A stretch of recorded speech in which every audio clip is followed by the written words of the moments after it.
এও মা, রেডি হচ্ছ? আবার কি বাজার যাবে নাকি? আজ তো নিরামিষ, আবার কি ফুলকপি আসবে নাকি? এই রোজ রোজ ফুলকপি ভালো লাগে না। না না, ফুলকপি আনবো না, এখন আর ফুলকপি খেতে ভাল লাগে নাকি? বরং পনির পেলে পনির নিয়ে আস। হ্যাঁ হ্যাঁ, সেই ভালো। হ্যাঁ মা, মেথি শাকটা আছে না? হ্যাঁ আছে তো। ব্যাস ওই দিয়ে হবে, দেখোই না কি করি। এই দেখো, প্রথমে মৌরি, গোলমরিচ, শুকনো লঙ্কা, গোটা গরম মশলা শুকনো খোলায় ভেজে দিয়ে দেবো বাটার।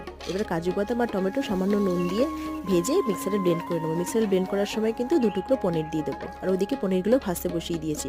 পনিরগুলো ভাজা হয়ে গেলে নুন জলে চুবিয়ে রাখবো 10 মিনিটের জন্য। ওই তেলের মধ্যে জিরে, লঙ্কা, আদা বাটা ফোড়ন দিয়ে দেবো মেথি শাক আর মটরশুঁটি। এবার দিয়ে দেবো নুন আর জিরের গুঁড়ো, ভালো করে ভেজে নিয়ে দিয়ে দেবো বাটা মশলা। বাটা মশলা দিয়ে ভালো করে কষিয়ে নিয়ে দিয়ে দেবো জল।